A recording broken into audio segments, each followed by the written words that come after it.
The Laughing Man is a scary story about two men who go into the jungles of Africa and try to trap a rare species of ape.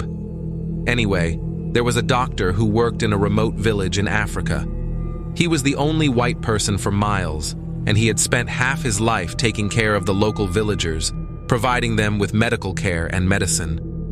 One day, a white man stumbled into the village. He could barely walk, but he was laughing like a maniac. Ha ha ha, he, ha ha ha.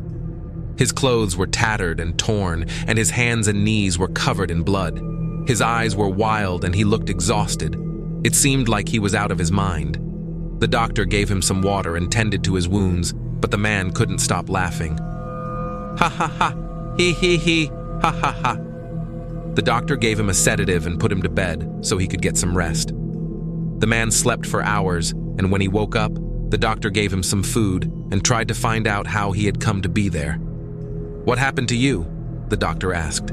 "What are you doing all alone out here in the jungle?" "I wasn't alone," the Laughing Man replied. "I came with my partner Jack Hunter. We were on an expedition to find the legendary Waki. That's what the locals call them, a rare species of ape. The Africans say they're intelligent apes, almost as intelligent as a human, maybe even more intelligent. We wanted to capture one and bring it back to civilization to put it on display. It was supposed to make us very rich. We tried to hire a guide to take us into the Valley of the Apes, but none of the locals dared to go there. They were afraid of the apes. We weren't going to let that stop us, so we bought a canoe and headed down the river on our own. When we came to the Valley of the Apes, we made camp. Hunter unpacked the traps and set them up in a clearing in the jungle. We hid in the bushes and watched those traps for 3 whole days, but we caught nothing. The apes were too smart for us. They knew what we were up to. They weren't going to fall for simple traps. Hunter had a better idea. We dug a pit in the clearing. It was 10 feet deep and filled with sharp wooden spikes. Then, we covered it over with branches and leaves and went back to our camp to wait. We didn't have to wait very long. In the middle of the night, we heard a loud scream, a horrible, gurgling animal scream. We rushed out to check on the pit and found a dead ape impaled on the sharp wooden spikes. We dragged the corpse out and laid it on the ground. We had what we came for, a dead ape, and I wanted to go home. Hunter had other ideas. He wanted to capture a live one. I tried to talk him out of it, but there was no reasoning with him. Nothing I could say would dissuade him. He took out a knife and started skinning the ape's body. As he worked, I nervously watched the jungle around us. It was dark, but I could feel the eyes of the other apes watching us. I couldn't shake the creeping fear that they knew we had killed one of them and the rest would come to take revenge. When Hunter finished skinning the ape, he put on its skin and wore it like a costume.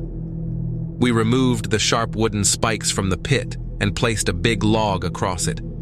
Disguised in his ape costume, Hunter balanced on the log and I covered the pit up with branches and leaves again. His plan was to trick one of the other apes into coming closer, so it would fall into the trap.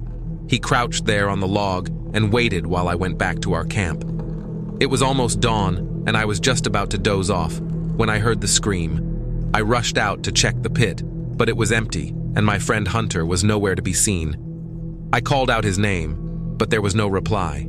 I searched for hours, but I could find no trace of him. I was about to give up hope when I spotted a figure in the jungle. It was Hunter. He was crouched down under a tree, naked as the day he was born, and he was just staring at me with a blank look on his face. "Hunter," I cried. "Good Lord, what happened to you? I thought you were dead. Why didn't you answer me?" Hunter didn't say a word. Slowly, he rose to his feet and he just stood there staring at me. And then, ha ha ha. And then, he. And then, he took it off. Ha ha ha. He. The man was shaking and laughing so much he could barely control himself. His body was racked by spasms of madness. "What do you mean?" the doctor asked. "What did he take off?" Giggling like a maniac, the man struggled to finish his story. "Ha ha ha. He. He took it off. Ha ha ha. The ape took off Hunter's skin,